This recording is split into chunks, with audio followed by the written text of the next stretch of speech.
तो स्वागत है दोस्तों आप लोगों का the Rising Sun by Imroz Milky में। हम लोग सूफीवाद को कंटिन्यू किए हुए हैं और पिछले लेक्चर में हम लोगों ने सूफीवाद के अर्थ को हम लोगों ने समझा था, उसके विभिन्न आयाम को हम लोगों ने देखा और सूफीवाद से जुड़ी हुई 4 जो धारणाएं थी, अवधारणाएं थी, उस पर हम लोगों ने डिस्कशन किया। वहदतुल वजूद और वहदतुल शुदूद, बासरा और बेसरा, इन्हीं 2 धारणाओं से बासरा बेसरा निकल के आता है। इन चीज़ों पे हम लोगों ने पिछले लेक्चर में डिस्कशन किया। आज हम लोग 3 बिंदुओं पर डिस्कशन करेंगे। एक हम लोग देखेंगे सूफीवाद से जुड़ी हुई महत्वपूर्ण शब्दावली। कई प्रकार के शब्द इस्तेमाल किए जाते हैं जो अक्सर आप लोगों को सुनने में मिलता भी है। सिलसिला क्या होता है, खानका क्या होता है, दरगाह क्या होता है, महफूजात क्या होता है, ये कई सारे शब्द मिलेंगे, उस पर हम लोग डिस्कशन करेंगे और देखेंगे इन शब्दों का अर्थ क्या होता है। ये एग्जाम में पूछता भी है इन शब्दों के संदर्भ में। फिर हम लोग देखेंगे सूफीवाद के सोपान। सोपान का मतलब होता है कि एक सामान्य व्यक्ति तमाम प्रकार के दोष जिसके अंदर है वो कैसे सूफीज्म के अलग अलग सोपानों पे आगे बढ़ता हुआ जाकर के ईश्वर से संबंध स्थापित कर लेता है। वास्तव में सूफीज्म प्रेम की भाषा बोलते हैं। प्रेम की भाषा का मतलब इनका ईश्वर से लगाव का कारण भी ये होता है कि वो कहीं ना कहीं प्रेम को दर्शाते हैं और इनका जो प्रेम होता है बिल्कुल वैसा ही प्रेम होता है जैसे एक प्रेमी और प्रेमिका के बीच प्रेम होता है। इसलिए कई सारे सूफियों ने, कई सारे संतों ने खुद को प्रेमी साबित किया, माना और ईश्वर को प्रेम का माना और उन्हें प्रेम का मान करके अथाह प्यार किया, लगाव किया। वो दिखाते हैं कि हमारे ईश्वर से इतना लगाव है कि जैसे कोई प्रेमी प्रेमिका से लगाव करता है, वो भी ऐसा लगाव जो निस्वार्थ लगाव हो, ऐसा लगाव जो दोनों के बीच इस प्रकार का संबंध स्थापित करे कि दोनों एक दूसरे को महसूस कर सकें।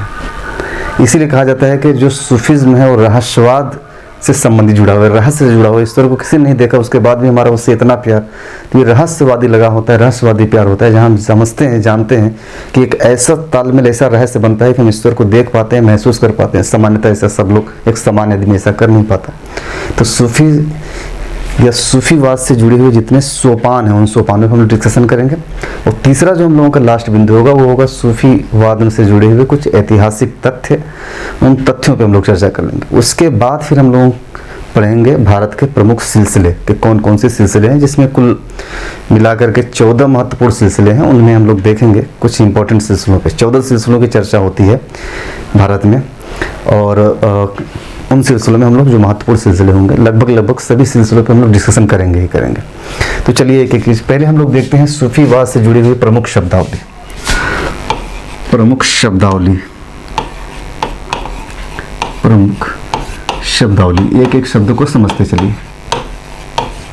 एग्जाम के पॉइंट ऑफ व्यू से भी ये इंपॉर्टेंट है और ऐसे भी ये काफी महत्वपूर्ण है। शब्दावली जानने के पर्पज से भी इंपॉर्टेंट है। जैसे कि एक शब्दावली आता है जिसका नाम है खानका, अक्सर नाम सुने होंगे, खानका। खानका, खानका उसे बोलते हैं जहाँ पे सूफी निवास करता है। जब भी कोई सूफी कहीं निवास करता है तो हम उसके खानका बोलते हैं कि ख्वाजा गरीब नवाज के खानका पे चलते हैं, बाकी के जितने भी सूफी हैं उनके खानका पे चलते हैं। तो खानका का मतलब होता है सूफी का निवास स्थान, सूफी का निवास स्थान, ये होता है खानका होता है। एक शब्द होता है समा, जिस पे हम लोगों ने डिस्कशन भी किया था। समा का मतलब होता है संगीत, सूफीज्म संगीत। तामझाम वाला, डीजे वाला, बाबू वाला संगीत की बात नहीं हो रही है, सूफीज्म संगीत की बातें हो रही हैं जिसमें सूफियाना रंग हो उस संगीत में। अब ये संगीतकार ही बता सकता है कि कौन से संगीत सूफीज्म संगीत है, लेकिन आप लोग सुन करके महसूस कर सकते हैं कि सूफीज्म संगीत है जिसमें सारंगी वगैरह बजता है। अक्सर आप लोग कई सारे सूफियों को देखते होंगे, मांगने वालों को देखते होंगे जो मांगते हैं सारंगी लेकर के बजाते हैं और एक अलग ही प्रकार का संगीत होता है। वो डीजे टाइप का संगीत नहीं होता, डीजे वाले, बाबू वाला, ये अलग ही प्रकार का संगीत होता है जो आपको कहीं ना कहीं आपको खोने पर मजबूर कर देता है कि आप खो जाइए। एक संगीत ऐसा होता है जो आपको नाचने पर मजबूर कर देता है कि आप उठा करके डांस करना शुरू कर दीजिए। ये उस टाइप का संगीत नहीं होता है कि आपको नाचने पर मजबूर कर दीजिए। आपको ऐसा संगीत होता है जो आपको किसी रहस्य में ले जाने, आपको एक दूसरी दुनिया में ले जाने का काम करता है, जिसमें आप खो जाते हैं उसी संगीत में और ईश्वर तक पहुंचने का प्रयास करना शुरू कर देते हैं। तो वो उस टाइप के संगीत है। समा जिसे हम लोग बोलते हैं, समा का मतलब होता है सूफी संगीत, जिसे हम लोग बोलते हैं सूफी संगीत। और सामान्यतः यह जो संगीत होता है कहाँ होगा? सूफी के निवास पे ही होगा, तभी जाकर के सूफी उसमें लीन होगा, अपने ध्यान में लीन होगा। तो सूफी संगीत या समा को इसीलिए बोल दिया जाता है कि सूफी के खानकाह में होने वाला संगीत, खानकाह में होने वाला संगीत सामान्यतः। तो कि सूफी खानकाह में डीजे नहीं बजेगा, लेकिन आज के ज़माने में कई सारे ऐसे सूफी मिलेंगे जिनके खानकाह में जाएंगे तो आपको डीजे बजता हुआ मिल जाएगा। ऐसे हमारे जानने में भी एक सूफी हैं, बनारस में एक जगह पड़ता है मिल्कीपुर, रामनगर के पास में एक गांव है, उस गांव का नाम है मिल्कीपुर। और वहाँ पे भागे हुए बाबा आए थे बिहार से, बोले बिहार के हम सोहराब बाबा के हम शिष्य हैं और उनकी शक्तियाँ हमारे अंदर आ गई, यानी सोहराब बाबा ने हमें अपना उत्तराधिकारी बनाया है।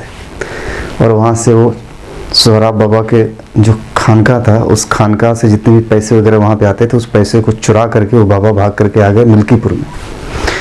और मिल्कीपुर में शरण भी उनको एक चोरों के द्वारा ही दिया गया था। और वही बाबा यहाँ पे आते हैं और गंगा के किनारे ज़मीन खरीद के अपना कुटिया बनाते हैं। उस कुटिया में मैं भी एक बार गया था घूमने के लिए। अंदर जाते ही फर्स्ट क्लास का डीजे साउंड रखा हुआ है, कैसेट्स रखे हुए हैं, इंग्लिश मैगजीन रखी हुई है। बाबा बड़ी मॉडर्न थे, वो अंग्रेजी मैगजीन पढ़ते थे, वो हिंदी तो पढ़ते नहीं थे। और हाथों में मोबाइल लेकर के यूँ राउंड राउंड करते थे बाबा। तभी हम समझ में आ गया कि ये किस टाइप के सूफी हैं। ऐसे भी सूफी पाए जाते हैं जिनका पूरा ध्यान सांसारिक मोहमाया में ही है, जबकि सूफिज्म कहता है कि हमारे सांसारिक मोहमाया में कोई ध्यान होना ही नहीं चाहिए। तो ये दुनिया के ऐसे सूफी लोग हैं जो सांसारिक मोहमाया में लिप्त रहते हुए ही लोगों को मूर्ख बनाते हैं और लोग मूर्ख भी बनते हैं। लोगों के पास इतनी समस्याएं हैं, जाएं तो जाएं कहाँ जाएं, आत्मिक संतुष्टि ही नहीं है। उन्हें कोई भी दो शब्द प्यार से बोल देता है, मैं तुम्हारी समस्या दूर कर दूंगा, व्यक्ति तुरंत उन्हीं के सामने नतमस्तक हो जाता है कि बस कर दीजिए। ये लोग उसी का फायदा उठाते हैं। ढोंग प्रपंच इनके अंदर कूट कूट के भरा होता है, एक नंबर के ढोंगी होते हैं, सभी दोषों से युक्त होते हैं, मुक्त तो होते नहीं। व्यभिचार से लेकर के कई प्रकार के दोष इनके अंदर पाए जाते हैं। पैसे की कमी होती नहीं, ताकि जितने चेले चपाड़ी ही आते रहते हैं उनको पैसे देते रहते हैं। तो इस प्रकार के धंधा चलता रहता है, खूब बड़ा सा चीजें बन जाता है।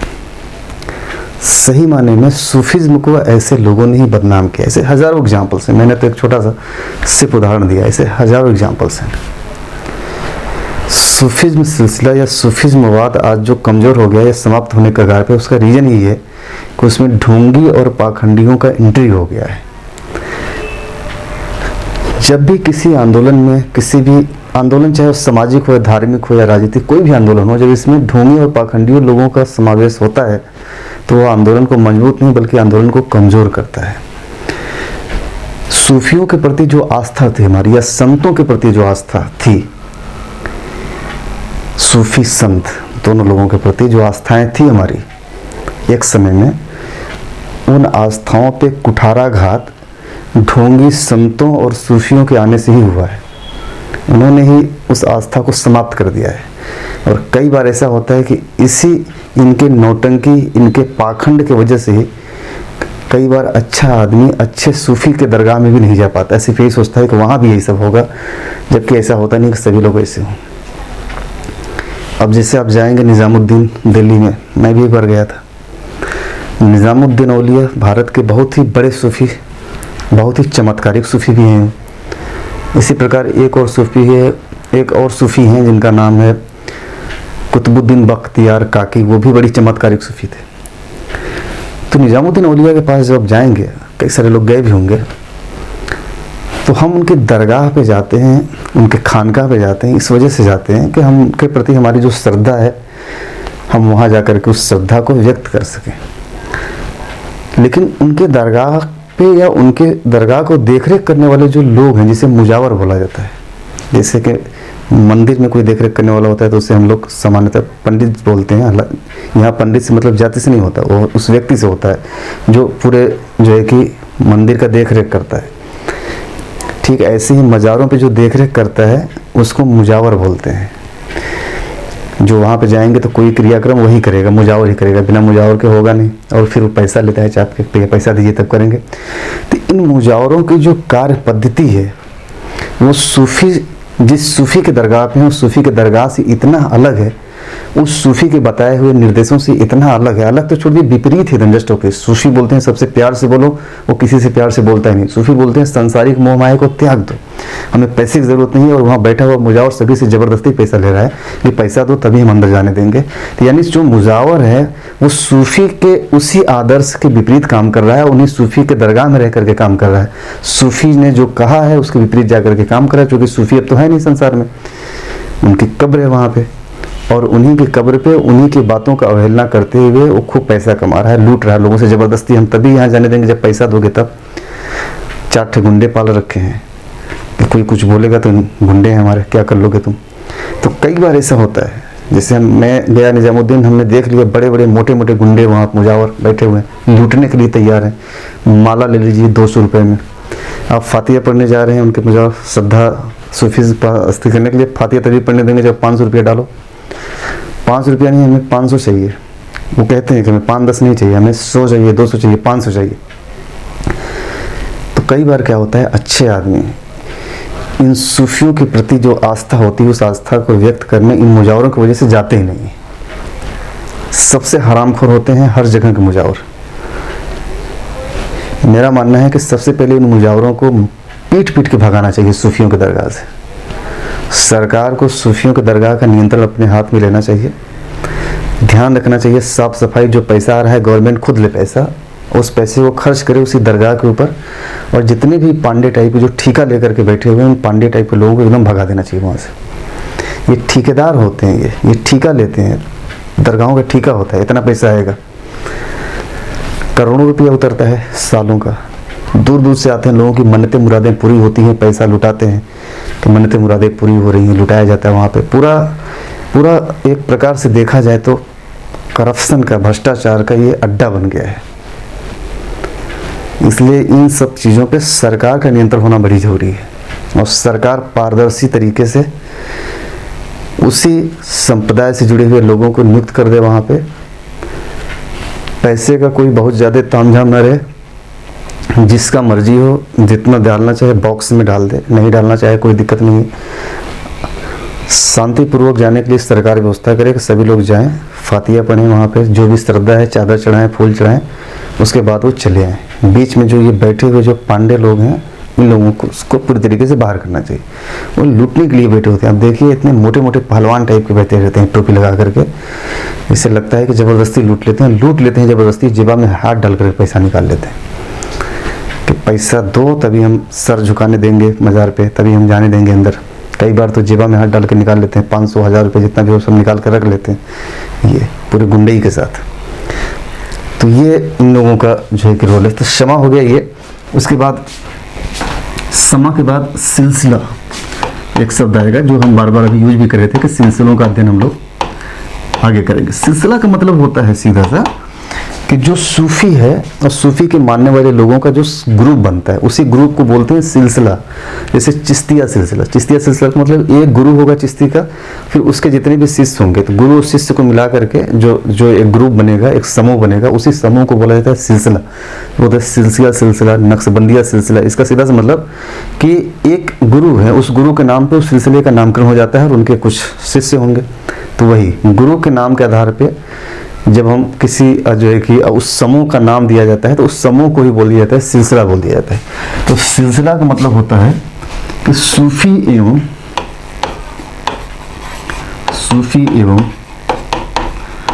शिष्यों से मिलकर बना समूह,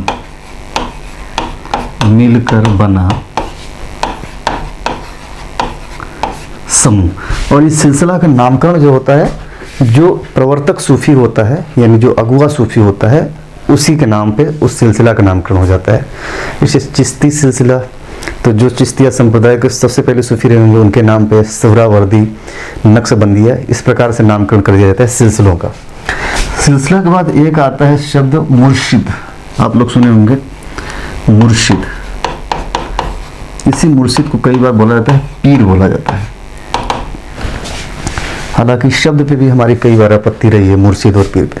बहुत प्यारा शब्द है, कोई दो राय नहीं। हमने बताया कि आधुनिक समय में पाखंड, अंधविश्वास, इस प्रकार की चीज़ें घुस गई हैं कि जो मूल भावना से ही अलग कर देती है। सूफिज्म अपने आप में बहुत ही पवित्र चीज़ है, बहुत ही बेहतरीन चीज़ है, लेकिन उसी सूफिज्म का आड़ लेकर के पाखंडी लोगों का घुस जाना ही सूफिज्म के प्रति लोगों की आस्थाओं कम कर देता है। यही वजह रहा है कि सूफिज्म आंदोलन अब पूरी तरीके से समाप्त हो चुका है, या सूफियों की वो आस्थाएं नहीं रह गई हैं जो पहले होती थी। मुर्शिद या पीर उसी को बोलते हैं जो गुरु होता है। गुरु को बोला जाता है मुर्शिद या पीर। जैसे मैंने किसी सूफी को अपना गुरु मान लिया तो हमारे लिए मुर्शिद हो जाएंगे, या हम उन्हें बोलेंगे वो हमारे पीर हैं या हमारे मुर्शिद हैं। ऐसा अभी भी चलता है कि सूफिज्म के लोगों को, सूफी लोगों को मुर्शिद बनते हैं। कोई ज्ञान प्राप्त करने के लिए गुरु की ज़रूरत होती है। यह कौन ज्ञान है? ईश्वरीय ज्ञान, आध्यात्मिक ज्ञान की बातें हो रही हैं कि आध्यात्मिक ज्ञान या कोई भी ज्ञान, अगर हम एक सांसारिक ज्ञान की अगर भी बात करें तो इस जीवन में सफल होने के लिए और आध्यात्मिक जीवन में सफल होने के लिए भी हमें गुरु की ज़रूरत होती ही होती है। बिना गुरु के हम सही तरीके से ज्ञान प्राप्त नहीं कर सकते। यही वजह है कि एकलव्य ने द्रोणाचार्य को प्रतीकात्मक गुरु मान लिया था, ताकि उसे भी पता था कि बिना गुरु के ज्ञान की प्राप्ति संभव नहीं है। और कोई एकलव्य का गुरु बनने के लिए तैयार नहीं हो रहा था, तो उसने प्रतीकात्मक रूप से द्रोणाचार्य को मूर्ति बना करके उसे गुरु मान करके ज्ञान सीखना, तीर धनुष चलाना सीखना शुरू करता है और सर्वश्रेष्ठ धनुर्धरी बनते हैं। आज के समय में भी ये सही है कि बिना गुरु के ज्ञान संभव नहीं है। तो ये मुर्शिद जो पीर हैं, ये हमें आध्यात्मिक ज्ञान देते हैं। आध्यात्मिक ज्ञान मतलब आध्यात्मिक जीवन में हमारी सफलता के लिए इनका होना बड़ी जरूरी है। यही हमें, जब हम मृत्यु के बाद जब एक नई दुनिया में जाएंगे, आध्यात्मिक दुनिया में जाएंगे, तो वहाँ पे हमें जो बाधाएं होंगी उन बाधाओं को दूर करने वाले होंगे। ऐसा माना जाता है कि मुर्शिद या पीर दोनों का मतलब एक ही, जिन्हें गुरु बोलते हैं। आध्यात्मिक गुरु इन्हें बोल सकते हैं हम लोग। तो मुर्शिद या पीर का मतलब होता है आध्यात्मिक गुरु। आध्यात्मिक गुरु जिनको यह माना जाता है कि मृत्यु के बाद हमारे सामने जो भी परेशानियां, दिक्कतें होंगी उसमें ये हमारी मदद करेंगे। इसलिए हर एक व्यक्ति का एक आध्यात्मिक गुरु भी होना चाहिए। यदि वह आस्तिक है, ईश्वर को मानता है, तो आध्यात्मिक गुरु होना चाहिए, ताकि वो मृत्यु के बाद की समस्याएं जो हैं उन समस्याओं से निजात पा सके। मृत्यु के बाद भी समस्या आएंगी। आपके जो जीवन, सांसारिक जीवन में आपने जो काम किया है, पाप पुण्य, उसी हिसाब से वहाँ समस्या होंगी। अगर अच्छे काम किए होंगे तो आपके पास समस्याएं नहीं होंगी, लेकिन बुरे काम किए होंगे तो आपके पास ढेर सारी समस्याएं होंगी। तो हर एक व्यक्ति यहाँ पे शुद्ध तो है नहीं, अच्छा बुरा दोनों काम किया है, बस थोड़ा सा फर्क होगा कि कौन ज़्यादा अच्छा काम किया है, कौन ज़्यादा बुरा काम किया है।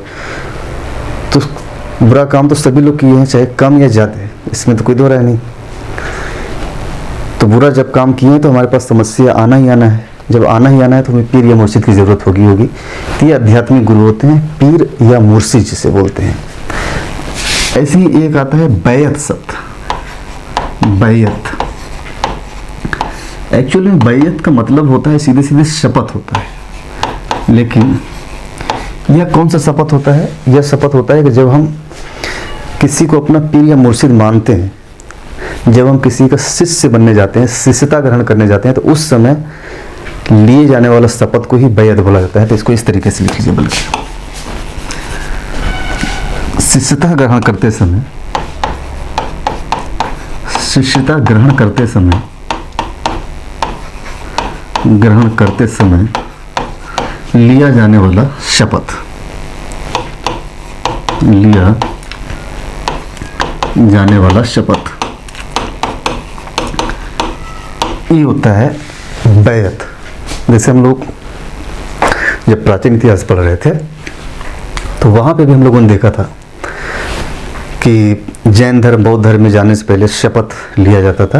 तो उसी प्रकार का शपथ ही कि जब हम किसी पीर या मुर्शिद के पास जाते हैं, बोलते हैं कि आप हमें अपना शिष्य बना लीजिए, आप हमारे पीर बन जाइए, गुरु बन जाइए आध्यात्मिक, तो मुर्शिद ऐसे ही गुरु नहीं बनाएगा कि चलिए बन जाइए। वो शपथ दिलवाएगा, तुम्हें ये काम नहीं करना होगा, चोरी नहीं करेंगे, किसी से गलत व्यवहार नहीं करेंगे, किसी पे कुदृष्टि नहीं डालेंगे। तो इस प्रकार के शपथ दिलाए जाते हैं। तो वही होता है बैत जिसे बोलते हैं। इसके अलावा एक शब्द आता है खल्क। खल्क का मतलब होता है जगत या सृष्टि, जिसे बोलते हैं हम लोग सृष्टि या जगत। खल्क खुदा यानी सृष्टि के निर्माता, जगत को बनाने वाला खुदा को खल्क खुदा बोलते हैं, कि इस पूरे जगत को खुदा ने बनाया। खुदा का मतलब ईश्वर ने, अल्लाह ने बनाया है।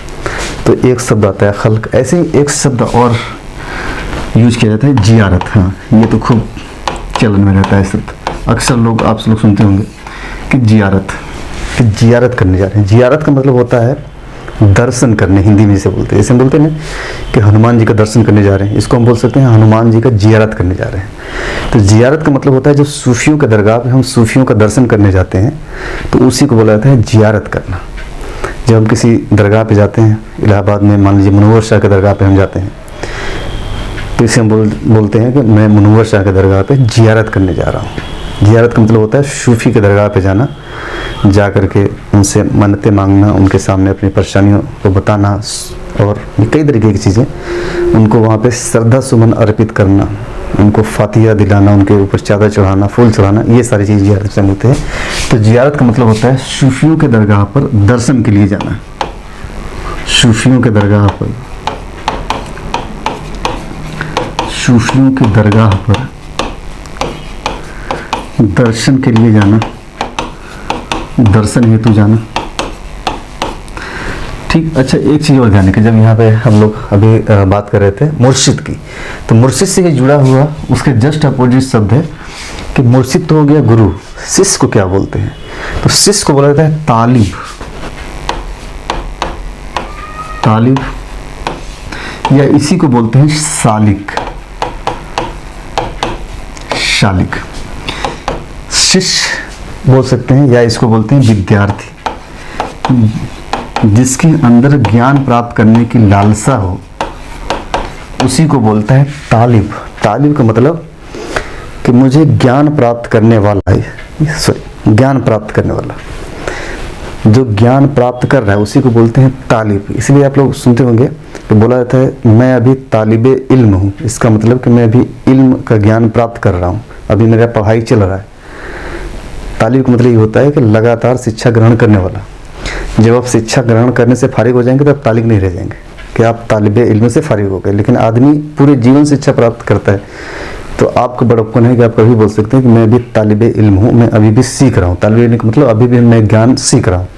तो ज्ञान को सीखने वाला विद्यार्थी, विद्या को अर्जित करने वाला इसे बोल सकते हैं सीधे सीधे कि विद्यार्थी नहीं, विद्या को अर्जित करने वाला इसे शिष्य बोलते हैं।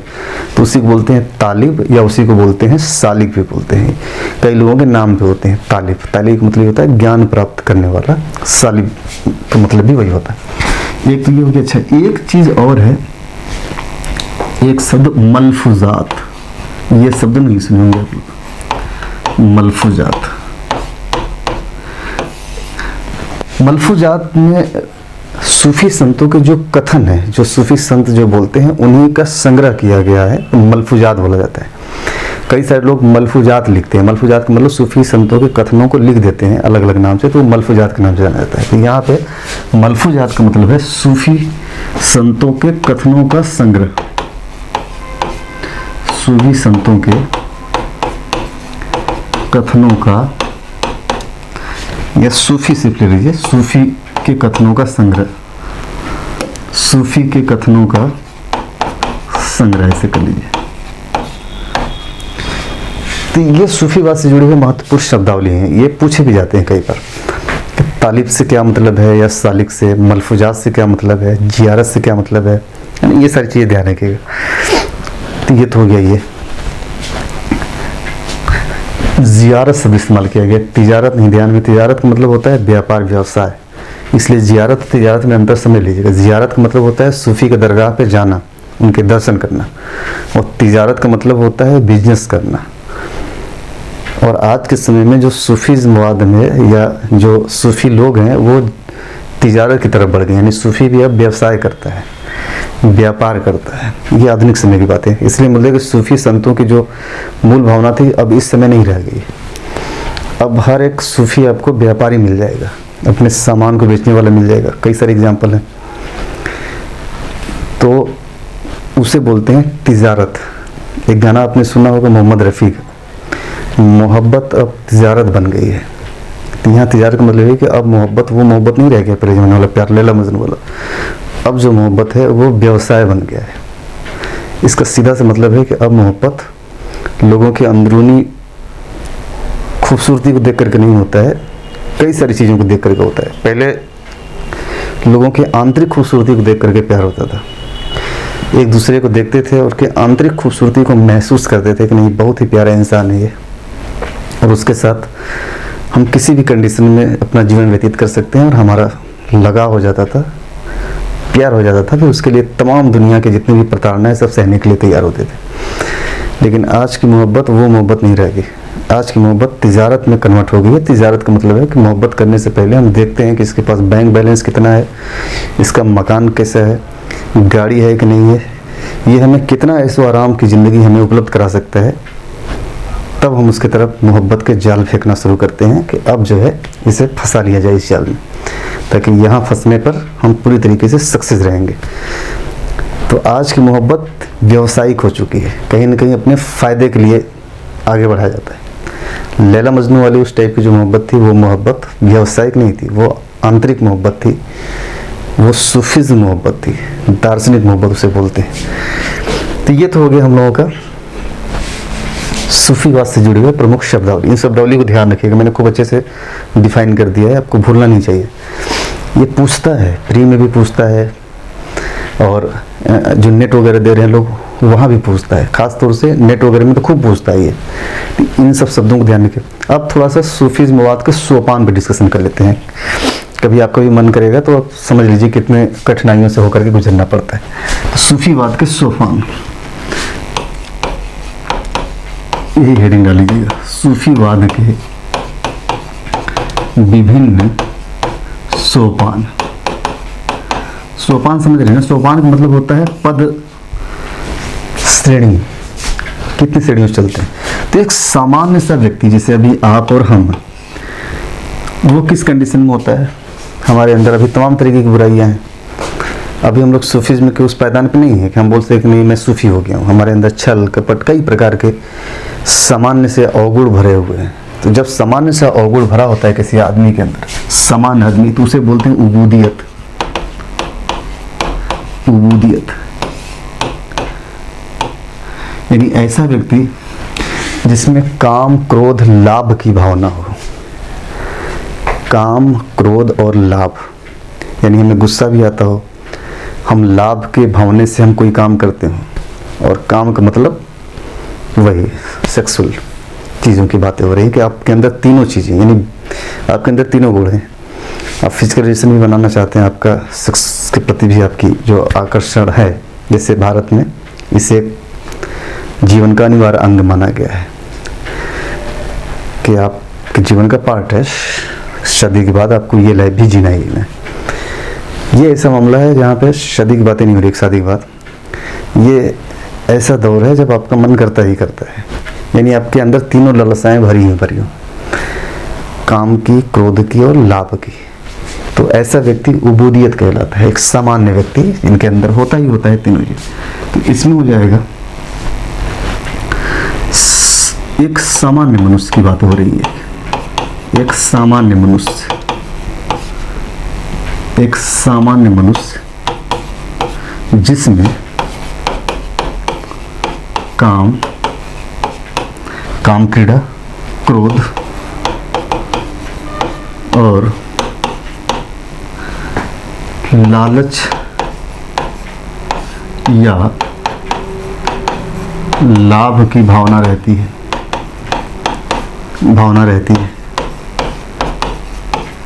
कुल मिलाकर के अगर सूफीज्म के शब्दों में बोला जाए तो यह अज्ञानता का एक श्रेणी होता है। किस टाइप का ज्ञानता? क्योंकि हमें ईश्वर के बारे में, ईश्वर के नियमों के बारे में हमें ज्ञान ही नहीं है। हम मानते हैं कि यही हमारा संसार है, हम पैदा हुए हैं तो बस काम क्रोध लालच लाभ इसी के लिए पैदा हुए हैं। और ये तीनों चीज़ें जो काम क्रोध लालच, ये तीनों चीज़ें हमें भौतिकवादी जीवन की तरफ आकर्षित करती हैं कि आप बढ़िए, खूब लग्जरियस लाइफ लीजिए। जरूरी नहीं है कि तीनों एक साथ ही, उसमें से एक भी होता है तब भी ध्यान रखें। मान लीजिए कि आप बहुत ही अच्छे व्यक्ति हैं, काम की तरफ आपका ध्यान नहीं जाता है, तो फिर भी उसके बाद भी आपके अंदर क्रोध की प्रवृत्ति है, आप गुस्सा करते हैं किसी से किसी बात को लेकर के, आपके अंदर लालच है किसी चीज़ को लेकर के, आप लाभ कुछ लेना चाहते हैं, तो भी आप उबूदियत की स्थिति में होंगे। अगर आपके अंदर लालच भी नहीं है फिर भी आपके अंदर क्रोध है, तब भी आप उबूदियत के कंडीशन में होंगे कि हम वहीं पे हैं। तो ये तीनों चीज़ें एक साथ भी हो सकती हैं, अलग अलग भी हो सकती हैं, एक भी हो सकती है। कोई एक भी इसमें से अगर आपके अंदर कोई गुण पाया जाता है, गुण का ये तो अवगुण है, कोई अवगुण पाया जाता है, तो आप उबूदियत के कंडीशन में एक सामान्य व्यक्ति हैं। और सामान्य व्यक्ति में सामान्यतः माना ही जाता है कि एक सामान्य नॉर्मल सा व्यक्ति के अंदर ये तीन चीज़ों में से कोई ना कोई चीज़ पाया ही जाएगा। ज़्यादातर संभावना होता है कि तीनों चीज़ पाई जाएंगे, तीनों नहीं तो कम से कम एक चीज़ तो पाई ही जाएंगे। तो ये उबूदियत की स्थिति है। उबूदियत की स्थिति को दूर करने के लिए व्यक्ति को शरीयत का ज्ञान दिया जाता है। शरीयत का मतलब होता है इस्लामिक कानून, जिसमें बताया जाता है कि यह काम गलत है, ये नहीं करना चाहिए, ये काम गलत है, ये नहीं करना चाहिए। तो उसमें बताया जाता है कि काम वाली जो क्रिया है वो गलत है जब तक आप शादीशुदा नहीं हो जाते। शादी की बात करिए वो जरूरी हो जाता है, उसको एक अनिवार्य पार्ट मान लिया जाता है, लेकिन उससे पहले ये गलत है। आप लालच मत करिए, शरीयत में भी बताया जाता है कि आपके हिस्से में जो चीज़ें जो फ़ायदेमंद होगा वो मिलेगा मिलेगा, लालच करने का कोई मतलब नहीं। क्रोध पे नियंत्रण के बारे में भी शरीयत में बताया जाता है। तो दूसरी कंडीशन होता है शरीयत का ज्ञान प्राप्त करना, जिसे बोलते हैं शरीयत की स्थिति। शरीयत, इसका सीधा मतलब होता है कि उपरोक्त जो दुर्गुण है, अवगुण है, उन्हें दूर करने के लिए हमें शरीयत की तरफ बढ़ना होगा। शरीयत की तरफ बढ़ने का मतलब हमें अपने आचार व्यवहार में शरीयत के चीज़ों को लागू करने का प्रयास करना होगा। तो लिखिए, इसका मतलब हो जाएगा उपरोक्त दुर्गुणों को दूर करने के लिए, उपरोक्त दुर्गुणों को दूर करने के लिए शरीयत की तरफ बढ़ना होगा। शरीयत का ज्ञान लेना होगा। ये तो हो गया कि हम शरीयत की चीजों को जाने समझे। तीसरी अवस्था होती है तरीकत की।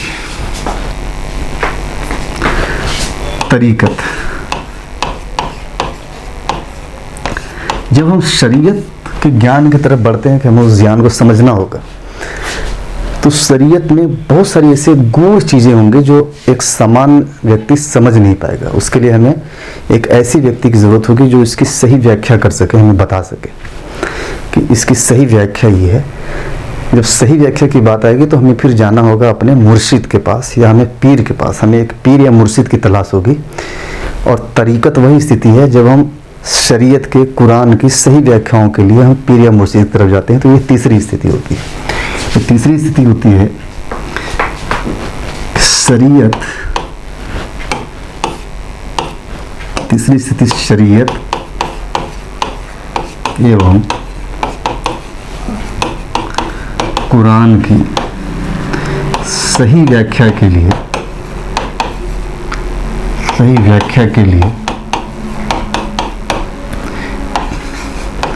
पीर या मुर्शिद के पास जाना, पीर या मुर्शिद के पास जाना। बल्कि सही व्याख्या की जगह इसको कर लीजिए रहस्यवादी व्याख्या, ये ज़्यादा सही रहेगा। रहस्यवादी व्याख्या यानी पीर और मुर्शिद जो आपका गुरु है, वह गुरु शरीयत और कुरान की रहस्यवादी व्याख्या करेगा, उसके पीछे के रहस्यों को बताएगा कि क्या है। और उन रहस्यवादी व्याख्या से आपके अंदर जो दुर्गुण हैं, उन दुर्गुणों को कम करने का प्रयास करेगा। तो यहाँ पे गुरु की आवश्यकता किस कंडीशन में हो जाती है? तरीकत की कंडीशन में हमें गुरु की ज़रूरत होगी। बिना गुरु के हम तरीकत के कंडीशन में नहीं जाते। और यही पीर और मुर्शिद हमें जब यहाँ से हमारे साथ जुड़ता है तो मरने के बाद भी ये हमारे साथ जुड़ा ही रहता है।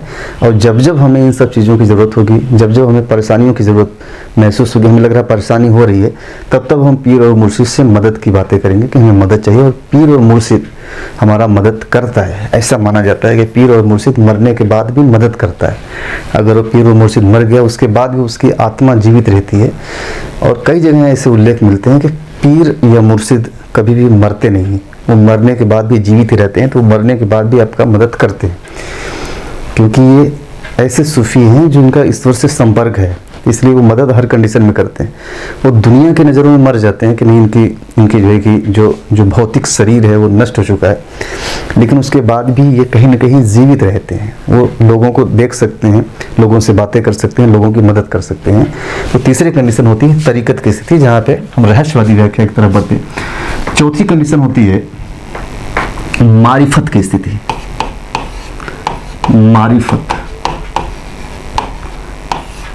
मारिफत की स्थिति।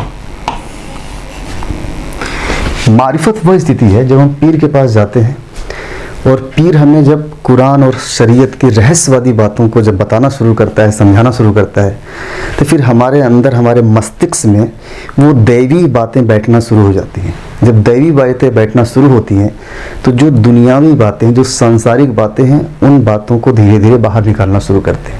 वही स्थिति होती है मारिफत की, जहाँ पे सांसारिक जो बातें हैं, मेरा इतना ज़मीन है वहाँ पे, यहाँ पे हमने बैंक में इतना पैसा रखा हुआ है, अगले साल हमें मकान बनवाना है, शादी करना है, ये सारी चीज़ें आपके दिमाग से निकली जाएंगी, क्योंकि ये सांसारिक मोह माया है।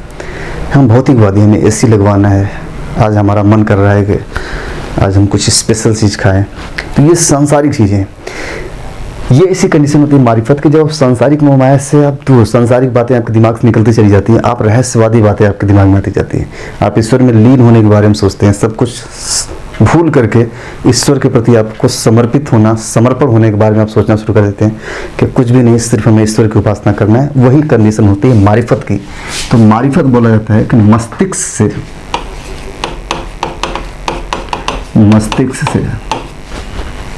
सांसारिक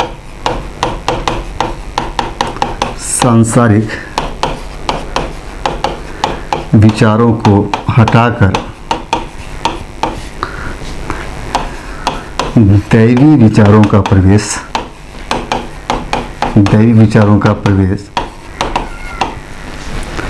ही मारिफत की स्थिति है। अब एक चीज यहाँ पे ध्यान रखना, जब हम दैवी विचारों का प्रवेश करते हैं, सांसारिक जो बातें होती हैं वो हमें तर्क की तरफ प्रेरित करती हैं। कोई घटना होता है तो इसके पीछे से क्या कारण हुआ, लेकिन जब हम दैवी विचारों को अपने मस्तिष्क में प्रवेश करते हैं तो तर्क ज्ञान वहाँ पे हमें हटाना होता है। हम तर्क नहीं कर सकते कि ईश्वर ने ऐसा काम कैसे कर लिया होगा। जैसे आज सभी के आस्था एक हनुमान जी ने संजीवनी जड़ी लाने के लिए पूरा पहाड़ ही उठा करके लेके चले आए, तो आप तर्क यहाँ नहीं कर सकते, कैसे पहाड़ उठा सकते हैं। वो तर्क करेंगे तो फिर आप खारिज हो जाएंगे यहाँ से। तो यहाँ पे तर्क ज्ञान का अंत किया जाता है कि आप तार्किक ज़्यादा मत करिए, तर्क मत करिए, ईश्वर के दैवी विचारों को आने दीजिए और स्वतः ही आप विश्वास कर लीजिए। तो इसका सीधा सा मतलब मारिफत एक ऐसी भी स्थिति है जहाँ तर्क ज्ञान का अंत हो जाता है, तर्क ज्ञान का अंत हो जाता है। अब अगली जो स्थिति है, कौन सा नंबर है ये, चौथा। अगली स्थिति अब है, वो है हकीकत की स्थिति। हकीकत समझ रहे हैं ना। हकीकत का मतलब से हम लोग बोलते हैं कि नहीं ये हकीकत है, ये सच्चाई है, इसका मतलब होता है सच्चाई। जब हम तर्क ज्ञान को अपने से परे निकाल देते हैं, ये तर्क ज्ञान ही व्यक्ति को नास्तिक बनाता है। ध्यान रखिएगा, जितने भी नास्तिक हैं उनके पास कोई एक चीज़ है जिस आधार पे वो कहते हैं कि मैं ईश्वर को नहीं मानता या ईश्वर का अस्तित्व नहीं है, तो वो क्या है, लॉजिक है, तर्क है। तर्क ज्ञान के आधार पे ही नास्तिकों की उत्पत्ति होती है।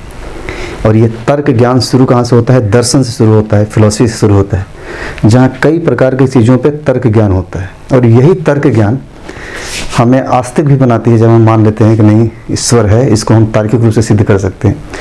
लेकिन जब ईश्वर के अस्तित्व को लेकर के जब तर्क ज्ञान की बातें होती हैं, धारा भले ही दो हो जाए, आस्तिक और नास्तिक का, लेकिन इस चीज़ को ध्यान रखना, तर्क के आधार पे हम ईश्वर के अस्तित्व को कभी स्वीकार ही नहीं कर सकते। हम जितना भी तर्क देंगे ईश्वर का अस्तित्व है, उस सभी तर्कों का खंडन किया जा सकता है। कोई एक ऐसा तर्क नहीं होगा जो इस बात को प्रूफ कर दे कि नहीं ईश्वर है ही, उसका भी खंडन हो ही जाएगा। खंडित हो जाता है। सारे तर्क ईश्वर के पक्ष में दिए गए वो खंडित हो जाता है। इसीलिए एक महान दार्शनिक कांट था जो शुरू में नास्तिक था और उसने खुद ईश्वर के तर्कों को खंडित कर दिया। लेकिन एक समय ऐसा आता है जब वो इस हकीकत को महसूस कर लेता है कि नहीं, कहीं ना कहीं ईश्वर तो है। जब ईश्वर को महसूस कर लेता है तब कांट कहता है कि ईश्वर को तर्क के द्वारा सिद्ध नहीं किया जा सकता। ईश्वर महसूस करने की चीज है, तार्किक रूप से सिद्ध करने की चीज नहीं है। तो तर्क ज्ञान हमें नास्तिकता की ओर लेकर के जाती है और हकीकत का जब ज्ञान होता है तो हमें आस्तिकता की ओर लेकर के जाती है। तो हकीकत का मतलब होता है कि जब हम ईश्वर को महसूस करने लगते हैं, जब आप ईश्वर को महसूस करने लगते हैं तो वो महसूस सिर्फ आपको होता है, आपके बगल में रहने वाले आपके पड़ोसी को महसूस नहीं होता। इसलिए आप ईश्वर को महसूस करते हैं, आपको लगता है कि नहीं ईश्वर है, मैं उसे महसूस कर सकता हूँ। आपके जीवन में घटने वाली घटनाएं, आपके आसपास होने वाली चीज़ों में आप किसी तरीके से ईश्वर को महसूस कर सकते हैं और वो महसूस आपको ही होता है। आप उस महसूसपन को आप दूसरे को दिखा नहीं सकते। देखो वो चीज़ आपके अंदर ही फीलिंग आती है। तो पांचवी कंडीशन हकीकत की होती है जब आप सूफी के पास जाते हैं, पीर के पास जाते हैं, रहस्यवादी ज्ञान लेते हैं, सांसारिक जो विचार हैं आपके दिमाग से निकलना शुरू होते हैं, उन्हीं सांसारिक विचारों में तर्क ज्ञान को आप नकार देते हैं तो आप हकीकत की स्थिति में आ जाते हैं। और हकीकत की वो स्थिति होती है जहाँ पे आप ईश्वर को महसूस करने लगते हैं। और यही आस्तिक होने का शर्त है कि आप ईश्वर को तभी महसूस कर पाएंगे जब तर्क ज्ञान को निकालेंगे। तो हकीकत वह स्थिति है, इस स्थिति में जो तालिब है वह ईश्वर को महसूस करने लगता है, ईश्वर को महसूस करने लगता है।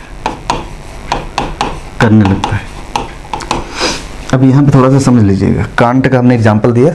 कांट भी यही बात, एकदम सेम यही बात बोलता है बहुत पहले कि ईश्वर को तर्क के द्वारा सिद्ध नहीं किया जा सकता है, ईश्वर को सिर्फ महसूस किया जा सकता है। आपको स्वीकार करना होगा कि ईश्वर है। अगर तार्किक रूप से चाहेंगे सिद्ध करना तो सिद्ध नहीं होगा।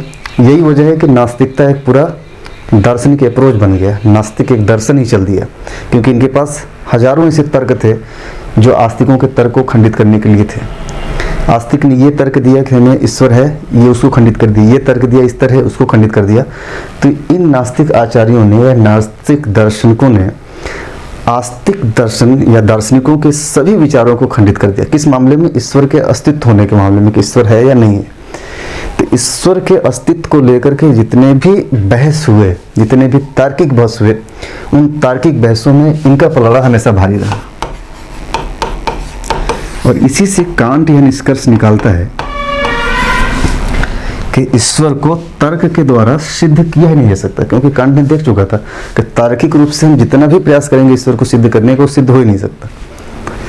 कई सारे तर्क हैं, उस पर कभी मौका मिलेगा तो चर्चा हम करेंगे कितने तर्क हैं। अगर उन तर्कों पर चर्चा कर देंगे तो आप भी नास्तिक हो जाएंगे। इसलिए उन तर्कों पर चर्चा किया जाएगा, कभी बताएंगे। आस्तिकों ने जो तर्क दिए, बहुत अच्छे तर्क दिए, उन सभी तर्कों को इन सबों ने खंडित कर दिया और बहुत ही मजबूती के साथ खंडित कर दिया। कांट भी शुरू में नास्तिक था क्योंकि उसके ऊपर भी इन्हीं तर्कों का प्रभाव पड़ गया था। उसे लगता था कि सचमुच में नहीं है, लेकिन एक समय ऐसा आता है जब उस हकीकत को महसूस कर लेता है वो, और फिर लास्ट में मरने से पहले अपने विचारों को बदल देता है और बदल के बोलता है कि ईश्वर का अस्तित्व है, लेकिन ईश्वर के अस्तित्व को हम किसी तर्क के द्वारा सिद्ध नहीं कर सकते हैं। यह विचार कांट ला देता है। ऐसे कई सारे वैज्ञानिक हैं जो शुरू में नास्तिक रहते हैं लेकिन बाद में कई प्रकार के उनके बदलाव आता है जिसको महसूस करते हैं। उसी महसूस होने की वजह से ही वो अपने विचारों को चेंज कर देते हैं और कहीं ना कहीं ईश्वर के अस्तित्व को स्वीकार कर लेते हैं। तो ये महसूस करने की चीज़ है हकीकत। हकीकत के बाद जो अगली एक स्थिति आती है जिसे बोलते हैं फना।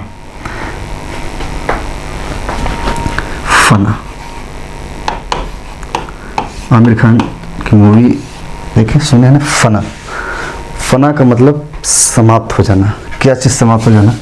तो यहाँ बात है, आपके अंदर जितनी भी सांसारिक प्रवृत्तियां हैं, सांसारिक प्रवृत्तियों या सांसारिक विचारों की शुरुआत पहले से होती है, लेकिन अभी पूरी तरीके से नहीं होता। अब ईश्वर को आप महसूस करना शुरू जब कर देते हैं तो आपके अंदर जितनी भी सांसारिक प्रवृत्तियां हैं, जितने भी सांसारिक विचार हैं, सारे विचारों का समाप्त हो जाना ही फना होता है।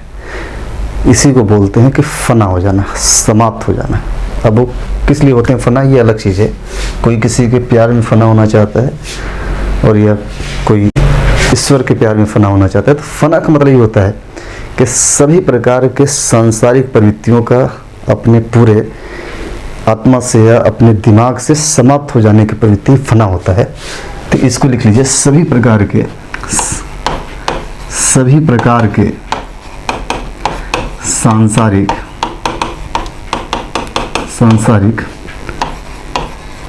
प्रवृत्तियों का समाप्त हो जाना ही फना है।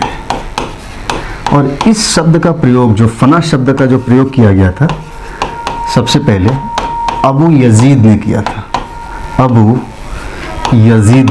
ध्यान कीजिए, फना शब्द का प्रयोग सबसे पहले अबू यजीद ने किया और बताया कि यह सूफीज्म की वह सोपान है जहाँ पे आपके अंदर से संसार की सभी जो सांसारिक प्रवृत्तियाँ हैं, सांसारिक जो विचार हैं, वो पूरी तरीके से समाप्त हो जाता है। फिर हम पहुँचते हैं अंतिम पायदान पे, और अंतिम पायदान है जिसका नाम है बका की स्थिति। और अंतिम स्थिति आती है बका की। फना और बका एक साथ नाम दिया जाता है, फना हो जाना, बका हो जाना। बका यह अंतिम सोपान है जहाँ पे जो तालिब है, जो शिष्य है, वह सूफी के रूप में स्थापित हो जाता है। यह वह सोपान होता है जहाँ पे तालिब और ईश्वर के बीच के जो भेद हैं, वह भेद मिट जाता है। जब यह भेद मिटता है तो वह बन जाता है सूफी। तो बका वह स्थिति है जहाँ तालिब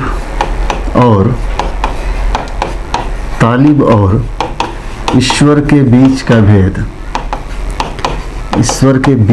भेद समाप्त हो जाता है। अब तालिब सूफी बन जाता है। तो सूफी बनने की ये सोपान है। आप इतने चरणों में चलने के बाद तो सूफी बन सकते हैं। तो समझ लीजिए कितना कठिन है सूफी बनना। ये तो लग रहा है कि आईएएस बनने से भी ज़्यादा कठिन है सूफी बनना। अब कई सारे लोगों को लगता है कि आईएएस नहीं बन पा रहे हैं तो सूफी बन जाए। सूफी बनना भी इतना आसान नहीं है। आईएएस बन जाइए ज़्यादा सही है, सूफी बनने के चक्कर में पड़ेंगे पूरी ज़िंदगी तबाह हो जाएगी। सारे सांसारिक मोह माया भी ख़त्म हो जाएंगे, खाने पीने का भी लाले पड़ जाएंगे। तो आईएएस बनना ज़्यादा आसान है। मन लगा करके आईएएस बन जाइए।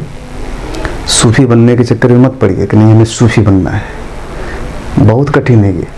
यहाँ तक पहुँचते पहुँचते ज़िंदगी नष्ट हो जाएगी, हड्डी हड्डी हो जाएंगे, सिर्फ कंकाले नज़र आएगा, कोई पूछेगा भी नहीं। बाद में ऐसी भी कंडीशन नहीं रहेगी कि कोई लड़की या लड़का आपको पूछ ले कि चलो मेरे सोना बाबू को अब हम खिला पिला के मोटा करेंगे। ये भी चीज़ें नहीं हो पाएगी। तो ये तो हो गया सूफी के सोपान। बड़ी इंपॉर्टेंट है इस सारे सोपान, इसको ध्यान रखिएगा। मिलाने के लिए आता है कि सूफीज़्म के निम्न सोपानों को क्रम से मिलाइए, तो ध्यान रखिएगा। इतने ये हो गया। अब हम लोग थोड़ा सा बातें कर लेते हैं सूफीवाद से जुड़े हुए कुछ महत्वपूर्ण या ऐतिहासिक तथ्य। सूफीवाद से जुड़े हुए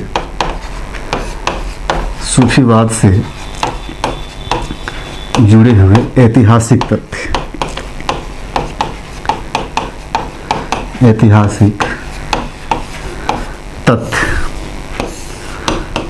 ये हम लोगों का लास्ट होगा ऐतिहासिक तथ्य।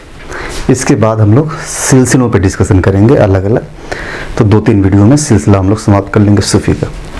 यहाँ से भी प्रश्न पूछे जाते हैं, इस वजह से इस पॉइंट को यहाँ पे शामिल करना होगा, महत्वपूर्ण है। हमने बताया कि सूफीज्म की शुरुआत ईरान से होता है।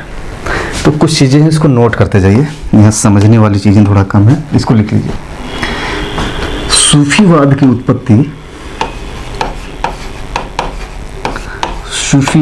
उत्पत्ति ईरान से होती है।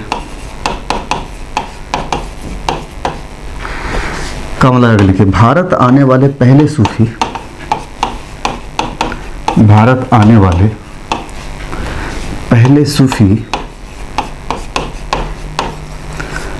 शेख इस्माइल थे, इस्माइल थे। और इन्हीं के शिष्य अल हुजाविरी थे, जिस पे हमने चर्चा भी किया था। और इन्हीं के शिष्य, इनका नाम था पूरा उस्मान अल हुजाविरी, उस्मान अल हुजाविरी थे। भारत का मतलब वो दौर था जो भारत पाकिस्तान एक ही था, ध्यान रखिए। आज वर्तमान भारत की बातें नहीं हो रही है, जब संयुक्त रूप से भारत पाकिस्तान एक था, विभाजन से पहले 8वीं शताब्दी की बातें हो रही है, उस समय की। उससे भारत पाकिस्तान एक ही था। तो ये जो आए थे शेख इस्माइल, वो पाकिस्तान वाले हिस्से में आए थे। फिर उन्हीं के शिष्य थे अल हुजाविरी। ये जो अल हुजाविरी हैं, इनका जो दरगाह है ये पाकिस्तान के लाहौर में है। दाता गंज बख्श के नाम से ये बहुत फेमस है पूरी दुनिया में। ये किसके शिष्य थे? शेख इस्माइल के शिष्य थे। तो लिख लीजिए यहाँ पे, ये अल हुजाविरी, अल हुजाविरी, अल हुजाविरी का दरगाह, ऐसे कर लीजिएगा, अल हुजाविरी का दरगाह लाहौर में है, लाहौर में है। ये दाता, ये दाता गंज बख्श के नाम से विख्यात है। इनकी जो सबसे बड़ी खूबी थी अल हुजाविरी साहब की, इन्होंने सूफियों से जुड़ी हुई प्रसिद्ध ग्रंथ, पहला ग्रंथ इन्होंने लिखा था, जिसमें इन्होंने कई सारे सूफियों की जीवनी की चर्चा की थी, उनके जीवन का रहन सहन का तरीका। उसी में इन्होंने चर्चा किया था, सूफीवाद के सोपान की चर्चा की थी। और इनकी यही लिखी हुई किताब सूफीवाद की बाइबिल भी मानी जाती है, कि सूफियों की ये बाइबिल है ये। तो लिख लीजिए, अल हुजाविरी ने, अल हुजाविरी ने, अल हुजाविरी ने सूफी मत से संबंधित, सूफी मत से संबंधित पहली प्रसिद्ध रचना कश्फ उल महजूब लिखा। नाम याद रखिएगा, प्रसिद्ध रचना कश्फ उल महजूब, महजूब लिखा, जिसे सूफियों का बाइबिल कहा जाता है, बाइबिल कहा जाता है, कहा जाता है। एक तो ये हो गया कश्फुल महजूब, ये याद रखिएगा, नाम पूछता भी है। सूफीवाद की प्रसिद्ध रचना या सूफियों का पूरा जो आदर्श, कई सारे सूफियों के इसमें विचार, उनके रहने सहने का तरीका, उस पर इन्होंने चर्चा किया था। कश्फुल महजूब, जिसे सूफियों का बाइबिल कह दिया जाता है। भारत में जैसे सूफियों का आगमन हमने बताया 8वीं शताब्दी के आसपास ही, अरबों के सिंध आक्रमण के बाद ही होना शुरू हो गया था। एक सूफी और हुए थे मंसूर अल हज्जाज, इन्हें फांसी दे दिया गया। कारण क्या था, ध्यान रखिए। तो लिखिए, प्रसिद्ध सूफी मंसूर अल हज्जाज ने, पैराग्राफ चेंज करके लिखिएगा, प्रसिद्ध सूफी मंसूर अल हज्जाज ने, मंसूर अल हज्जाज ने 10वीं शताब्दी में, 10वीं शताब्दी में अनहलक, इन्वर्ट का नाम लीजिएगा, अनहलक का विचार दिया था, अनहलक का विचार दिया था।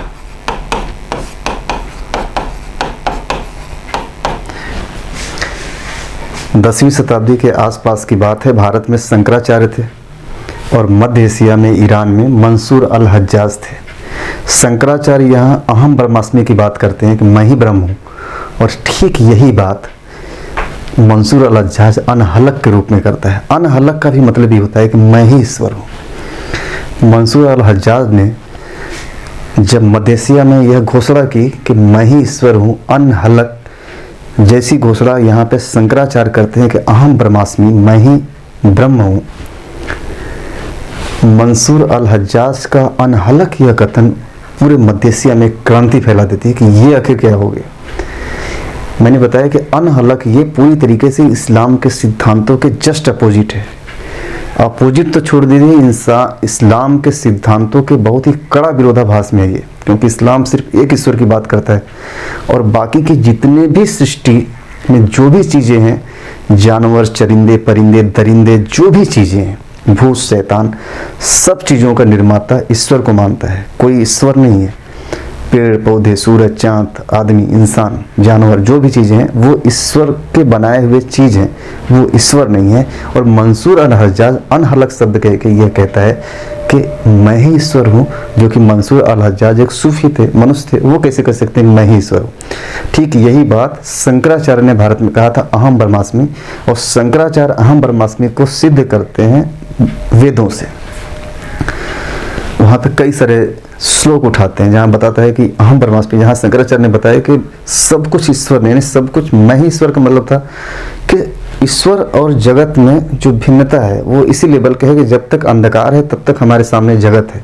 अंधकार हटते ही यह प्रतीत होता है कि मैं ही ईश्वर हूँ, हमारे अंदर ब्रह्म समा जाता है। यही बात मंसूर अल हज्जाज ने कहा, और अरब में यह एक नई चीज़ थी इस बात की घोषणा करना कि मैं ही ईश्वर हूँ। इस्लाम के सिद्धांतों के जस्ट अपोजिट था।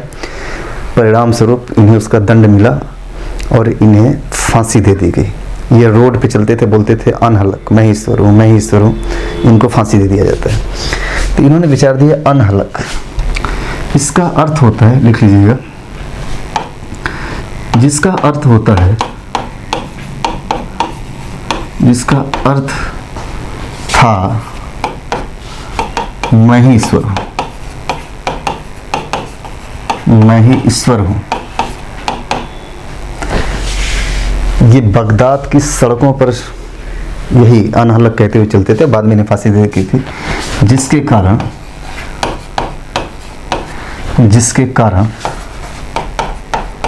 इन्हें फांसी दे दी गई, फांसी दे दी गई।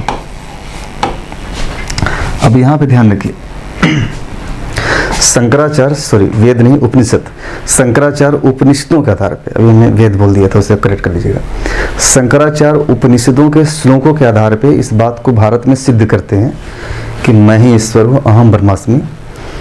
और भारत में उदारवादी लोगों ने इस बात को एक्सेप्ट भी किया। शंकराचार्य के ऊपर इतनी कड़ी कार्रवाई नहीं की गई, क्योंकि ये कहीं न कहीं उपनिषदों से इस बात को सिद्ध कर रहे थे। यहाँ पे मंसूर अल हज्जाज जो कर रहा था वो कहीं से सिद्ध नहीं कर रहा था कि इस्लाम में किसी सिद्धांत से ये चीज़ें सिद्ध हो जाए कि अनहलक मैं ही ईश्वर हूँ, ऐसा कहीं उल्लेख किया गया है। इसलिए वहाँ के कट्टरपंथी लोगों ने इसे एक्सेप्ट ही नहीं किया। अगर ये सिद्ध करने का प्रयास करता तो इसकी कुछ सुनी भी जाती कि अच्छा ठीक है, देखते हैं क्या व्याख्या होता है। इस वजह से यहाँ इनको दे दी गई फांसी। और शंकराचार्य का प्रचार जम करके होता है भारत में, एक पूरा सिलसिला बनता है शंकराचार्य का भी। अब देखते हैं ना, 4 मठ है शंकराचार्य के, उन चारों मठों में अभी भी सब सारे शंकराचार्य के दिए गए पाठ पढ़ाए जाते हैं। तो मंसूर अल हज्जाज गलत जगह पैदा हो गया था, इसने बात गलत जगह बोल दी, उसको हो गया फांसी। शंकराचार्य सही जगह पैदा हुए, इस वजह से उनको फांसी जैसी कार्रवाई से सामना नहीं करना पड़ा और स्वीकार कर लिया जाता है कि ठीक है, ये भी मत सही है। हालांकि शंकराचार्य का विरोध रामानुज आकर के करते हैं, खूब जम करके विरोध करते हैं। तो यहाँ रामानुज को भी स्वीकार किया गया कि रामानुज भी सही कर रहे हैं, शंकराचार्य भी सही कर रहे हैं। आज की स्थिति ये है कि हम शंकराचार्य को श्रेष्ठ मानते हैं, लेकिन हमारा व्यवहार ज़्यादा रामानुज के अकॉर्डिंग है। कहने के लिए शंकराचार्य हमारे लिए सबसे बेहतरीन व्यक्ति हैं, लेकिन हम काम जो ज़्यादातर करते हैं वो रामानुज के बताए हुए सिद्धांतों पे करते हैं। तो यहाँ पे उदारवाद का मतलब यहाँ पे मिक्सअप की संभावना है, हम मिक्स कर देते हैं, ये संभावना है। इस्लाम में इसी मिक्सअप की संभावना नहीं है, इसी वजह से इसे लोग ज़्यादा कट्टर मानते हैं। इस्लाम में माना जाता है कि जो फंडामेंटल जो बनाए गए हैं इस्लाम के, बस उसी फंडामेंटल को मानिए, बाकी के फंडामेंटल सही नहीं है। इस्लाम बाकी फंडामेंटलों के साथ गलत व्यवहार करिए ऐसी बात नहीं करता कि जो हमारे धर्म से अलग के जो धर्म है उनके साथ गलत व्यवहार करें, ऐसा कहीं जिक्र नहीं होता पूरे शरीयत में या कुरान में। लेकिन इस्लाम ये कहता है कि अपने फंडामेंटल पे आप टिके रहिए। इस्लाम कहता है कि अपने धर्म पे आप टिके रहिए, आप सबके साथ अच्छा व्यवहार करिए, चाहे वो जो जिस भी धर्म का हो। कहता है आपका पड़ोसी भूखा ना रहे। अब ये मत देखिए कि पड़ोसी इस्लाम को मानने वाला है या किसी और धर्म को, लेकिन बस ध्यान रखिए। लेकिन आप ये नहीं करेंगे कि पड़ोसी के धर्म के अनुसार अपने आप को संचालित करने लगे। बस इस्लाम इस चीज़ का विरोध करता है, बोलता है अपने फंडामेंटल पे टिके रहिए, आप सारे काम करिए, सबकी मदद करिए, सबसे मिलिए, सबसे बातें करिए, लेकिन धार्मिक रूप से अपने फंडामेंटल के साथ समझौता मत करिए। यही इस्लाम की कट्टरता के रूप में व्याख्यायित किया जाता है। हिंदुइज्म में सनातनी कट्टरता नहीं पाई जाती, सनातन धर्म में कट्टरता, इसीलिए बोलते हैं सनातनी उदारवादी होते हैं।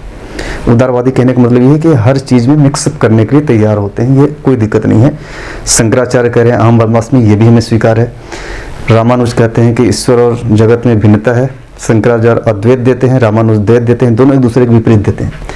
जहाँ रामानुज द्वैतवाद की बात करते हैं, वहीं शंकराचार्य अद्वैत की बात करते हैं, दोनों एक दूसरे के अलग। हमने दोनों को स्वीकार कर लिया। तीसरा उसमें आता है कोई दर्शन, उसे भी स्वीकार कर लिया, सांग को भी स्वीकार कर लिया, न्याय को भी स्वीकार कर लिया, सबको स्वीकार कर लिया हमने। बौद्ध धर्म जो नास्तिकता की बात करता है, ईश्वर को नहीं मानता, उसे भी हमने स्वीकार कर लिया। आओ हम भी बौद्धिस्ट हैं, बुद्ध के सामने भी जाकर के झुका देंगे सर। तो ये उदारता है भारत के सनातनी धर्म परंपरा के। इस्लाम में यह उदारता नहीं पाई जाती इस मामले में। इस मामले में, इस धार्मिक फंडामेंटल के मामले में, रिलीजन फंडामेंटल के मामले में यह उदारता नहीं पाई जाती। और इसका कारण ये दिया जाता है कि जिस प्रकार एक अच्छा गणितज्ञ है जो सारी चीज़ें गणित के फंडामेंटल के अनुसार ही सॉल्व करता है, तो वो उदारवादी नहीं होगा। ऐसा नहीं करेगा गणित और फिजिक्स को मिला देगा, केमिस्ट्री को मिला देगा, वो मैथ के फार्मूले पर ही सारा काम करेगा। तो फंडामेंटलिस्ट होने का मतलब होता है कि हम उस चीज़ में काफ़ी बड़े विशेषज्ञ हैं, ये तर्क दिया जाता है। जबकि उदारवादी प्रवृत्ति बोलती है कि हम उदार हैं, हम हर जगह अपने आप को सर्वाइव कर सकते हैं, सबको ले जाकर साथ में चलते हैं, तो इसलिए कट्टरता हमारे अंदर नहीं पाई जाती। लेकिन आज की कंडीशन में अगर हम लोग इसका एनालिसिस करेंगे तो बड़ी उल्टा पाया जाएगा। कहीं न कहीं हम उस उदारवादी सोच को हम भूल रहे हैं। भारत में भी अब हम धर्म के नाम पे कट्टरता पे उतर आए हैं, और कट्टरता भी ऐसी है कि सामने वाले को लिंचिंग कर दिया जाए, मार दिया जाए, इस प्रकार की कट्टरता आ गई। तो ये सारी चीज़ें हम लोग बाद में देखेंगे। बस यहाँ पे इसको समझिए कि इसी वजह से इनको फांसी हो जाती है। और कट्टरता क्या है, यहाँ पे आप समझ पा रहे होंगे कि इस्लाम में यही चीज़ें, यही जो मैंने, इसी को कट्टर बोला जाता है। बाकी की सारी चीज़ें वहाँ पे सब उदारवादी है, लेकिन इस मामले में ये उदारवादी नहीं होते हैं। तो ये तो हो गया। ये लिखिए थोड़ा सा। अच्छा, महिला सूफी के संदर्भ में भी एक तथ्य है। इनका नाम है बसरा की राबिया, पहली महिला सूफी मानी जाती है। भारत में भी कौन महिला सूफी, उस पर भी चर्चा करेंगे। तो लिख लीजिए बसरा की राबिया पहली महिला सूफी मानी जाती है। महिला सूफी मानी जाती है। यही वजह है कि इन्होंने जो महिला सूफी को लेकर के, महिलाएं भी सूफी हो सकती हैं, यहाँ पे चीज़ें स्पष्ट हो गया। भारत में भी कई महिला सूफी का जिक्र होता है, तो महिलाएं सूफी हो सकती हैं। हिंदू धर्म में भी जब हम लोग भक्ति काल पढ़ेंगे तो हम लोग देखेंगे कि वहाँ भी महिलाएं संत या भक्त हो सकती हैं, सिर्फ पुरुष ही नहीं। जैसे कि कई नाम आता है, मीराबाई का नाम आता है। मीराबाई को बोला जाता है राजस्थान की राबिया। तो लिख लीजिए मीराबाई को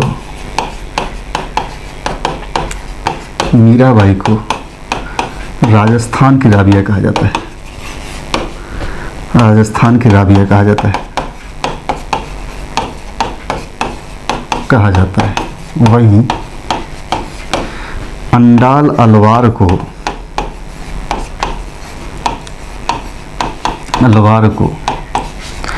दक्षिण की राबिया कहा जाता है।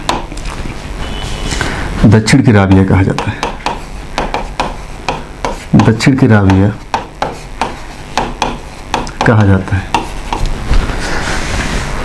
सूफी में हमें बताया कि ईश्वर और खुद के मध्य प्रेम और प्रेमी और प्रेमिका के बीच जैसा संबंधों की बातें यहाँ पे होती है। जैसे मीराबाई ने कृष्ण की भक्ति की, उनको अपना प्रेमी मान करके। तो ऐसे ही जो सूफी होता है वो सामने वाले ईश्वर को प्रेमी या प्रेमिका के रूप में देखता है, खुद प्रेमी बनता है और उसके प्रेमिका के रूप में, पुरुष है, महिला है तो ईश्वर उसका प्रेमी और खुद प्रेमिका, ऐसे समझिएगा। पुरुष अगर सूफी है तो वो ईश्वर को प्रेमिका के रूप में देखेगा, अगर महिला अगर सूफी है तो ईश्वर को अपने प्रेमी के रूप में देखते हैं। वही संबंध यहाँ पे राबिया और मीराबाई। भारत में अगर बात की जाए तो भारत में भी कई सूफी हैं। भारत की जो पहली सूफी थी, लिख लीजिए, भारत की पहली महिला सूफी, भारत की पहली महिला सूफी, ये माना जाता है बीबी जमाल को, बीबी जमाल को माना जाता है, जो शेख मोइनुद्दीन चिश्ती की पुत्री थी, ख्वाजा गरीब नवाज की पुत्री थी, शेख मोइनुद्दीन चिश्ती की पुत्री थी, चिश्ती की पुत्री थी।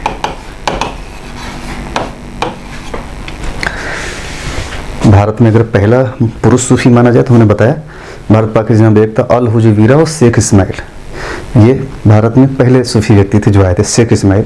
तो भारत के पहले पुरुष सूफी वो हुए, महिला सूफी भारत की होती है जमाल। इसके अलावा अन्य महिला सूफियों की बात किया जाए तो कुछ और नाम लिख लीजिए।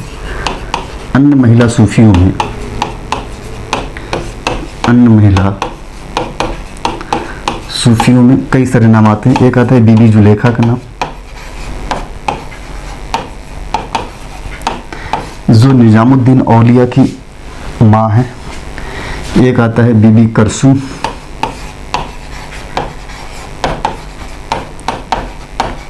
जो बाबा फरीद की माँ है। और एक नाम और आता है बीबी सारा।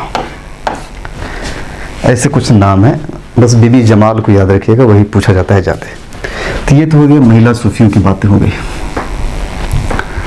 अब जैसे सिलसिलों की बात हमने बताया कि ज़्यादातर सिलसिला भारत में बेसरा सिलसिला है। तो बासरा सिलसिलों में 3 सिलसिलों का नाम बेसिकली आता है।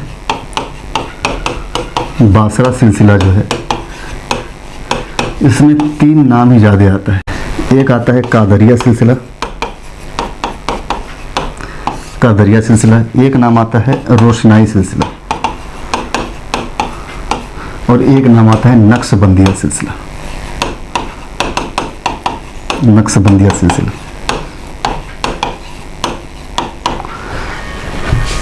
बाकी के भारत में जितने भी सिलसिले हैं वो सब बासरा सिलसिला के अंतर्गत, बेसरा सिलसिला के अंतर्गत। अन्य सभी सिलसिले, या कुछ नाम लिख लीजिए। बेसरा सिलसिला, बेसरा सिलसिला। बासरा बेसरा क्या है, हमने पिछले लेक्चर में खूब अच्छे से डिफाइन भी किया था क्या होता है बासरा बेसरा। एक्चुअली में बेसरा का मतलब पूरे तरीके से शरीयत के अकॉर्डिंग, शरीयत के विपरीत नहीं होते हैं। ये मध्यम मार्ग हैं, भारत में जितने भी हैं मध्यम मार्ग की स्थिति को बनकर ज़्यादातर झुकाव बेसरा की तरफ हो जाता है। इनका मानना है कि जो काम लोगों को लगता है कि शरीयत के अनुसार नहीं है, जैसे संगीत, इनका मानना है कि ये काम ऐसा नहीं है जिसे इस्लाम में जस्ट अपोजिट विरोध माना गया। जैसे कि एक काम होता है कि ये काम मत करो, एक काम होता है कि ये काम करो ही नहीं, ताकि पूरी तरीके से गलत है। तो इनका मानना है कि जिस चीज़ को स्ट्रिक्टली इस्लाम में मना कर दिया गया है कि इसे करना ही नहीं है, तो वो काम ये कहते हैं कि हम नहीं करते। हम वही काम करते हैं जिन्हें इस्लाम में स्ट्रिक्टली मना नहीं किया गया, जिन्हें लोगों को लगता है कि ये इस्लाम के खिलाफ है, लेकिन वास्तव में इस्लाम के खिलाफ नहीं होता, बल्कि हम काम, हमारा उद्देश्य वही होता है कि हम ईश्वर से अपने तादात्म्य को, संबंध को बढ़ाएं। और संबंध को बढ़ाने के लिए जो भी काम करना होता है, चाहे योगा करना हो, समाज संगीत, ये कहीं ना कहीं हमारे ईश्वरीय संपर्क में साधक होता है, ईश्वरीय संपर्क में एक अच्छा साधन का काम करता है। इसलिए हम वो काम करते हैं। इसलिए खुद को कहते हैं कि मैं बेसरा नहीं हूँ, लेकिन कट्टरपंथी लोगों के हिसाब से ये बेसरा है। ऐसे कई सारे सिलसिले हैं, जैसे कि सबसे पहले हम लोग देखेंगे चिश्ती सिलसिला। संगीत के मामले में यह सिलसिला पूरे दुनिया में विख्यात है, और यही वजह है कि भारत में जितने भी दरगाह हैं सूफियों के, लगभग 95% दरगाहों पे यदि कोई प्रोग्राम होता है उनके सम्मान में, तो कव्वाली होता है, क्योंकि वहाँ पे सूफी संगीत, और सूफी संगीत मतलब कव्वाली। अजमेर में चिश्ती सिलसिला को सूफी संगीत से बहुत लगाव था। इस वजह से अजमेर में जब भी उर्स होता है तो वहाँ देखेंगे कव्वाली होना ही होना, खूब कव्वालियाँ होती हैं। तो जितने भी बाकी के जो संत हैं, माना जाता है भारत में मैक्सिमम संत, ये कहीं ना कहीं चिश्ती सिलसिले से ही अलग अलग शाखाओं में बटे हुए हैं। इसलिए सभी संतों के दरगाह पे कव्वालियाँ होती हैं।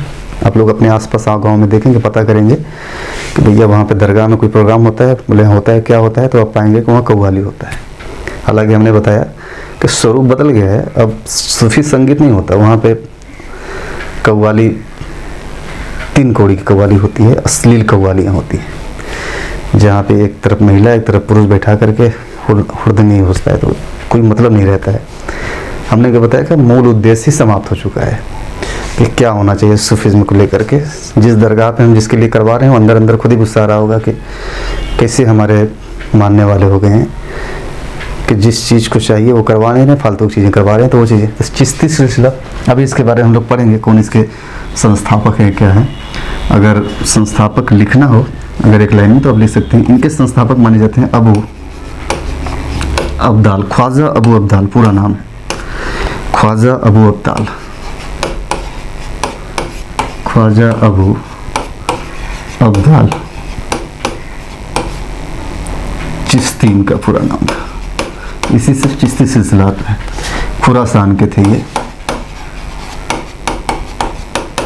ख्वाजा अबू अब्दाल चिश्ती, जो ख्वाजा गरीब नवाज थे, इन्हीं के शिष्य थे। शिष्य की वजह से ही उन्होंने 2 टाइटल इनका लगाया, शुरू में लगाया ख्वाजा और लास्ट में लगाया चिश्ती। ख्वाजा साहब का पूरा नाम था मोइनुद्दीन। जब इनके शिष्य बनते हैं तो खो जाते हैं, ख्वाजा मोइनुद्दीन चिश्ती हो जाते हैं। तो भारत में चिश्ती सिलसिले को लोकप्रिय बनाने या फैलाने में ख्वाजा मोइनुद्दीन चिश्ती साहब, इन्हीं के शिष्य थे। इन्होंने ही ख्वाजा साहब से बोला था कि आप भारत की तरफ जाइए। इसके बारे में चर्चा करेंगे आगे कि कैसे वो आते हैं भारत की तरफ। तो एक तो हो गया चिश्ती सिलसिला, दूसरा है सुहरावर्दी सिलसिलों का नाम लिख लीजिए। अच्छा, सुहरावर्दी, इसके संस्थापक हैं बहाउद्दीन जकरिया, बहाउद्दीन जकरिया। तीसरा सिलसिला है कलंदरिया,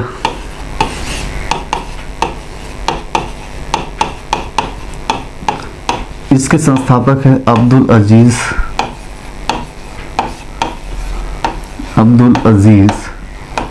मकी कलंदर। एक सिलसिला है मलंग। मलंग शब्द आप सुने होंगे धूम में, मलंग, मलंग जो सॉन्ग है, सूफिज्म को समेटे हुए। मलंग का मतलब होता है मस्त, दीवाना जिसे बोलते हैं, हर चीज से परे।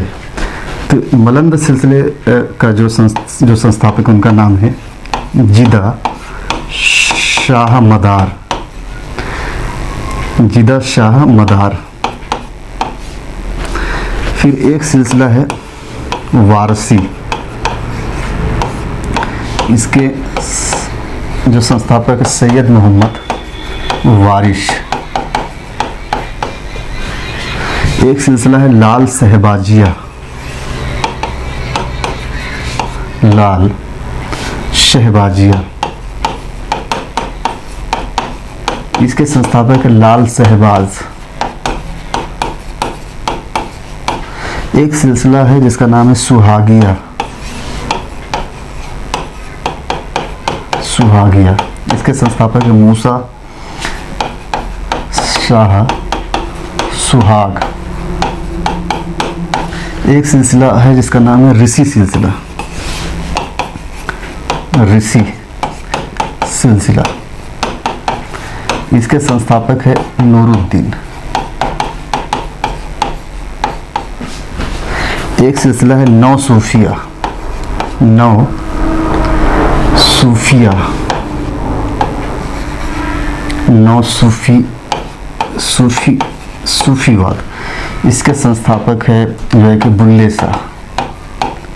इसको पढ़ा जाएगा नौ सूफीवाद को। एक सिलसिला है फिरदौसिया, फिरदौसिया 10वां नंबर, फिरदौसिया। इसके संस्थापक है बहाउद्दीन फिरदौस। बहाउद्दीन फिरदौस।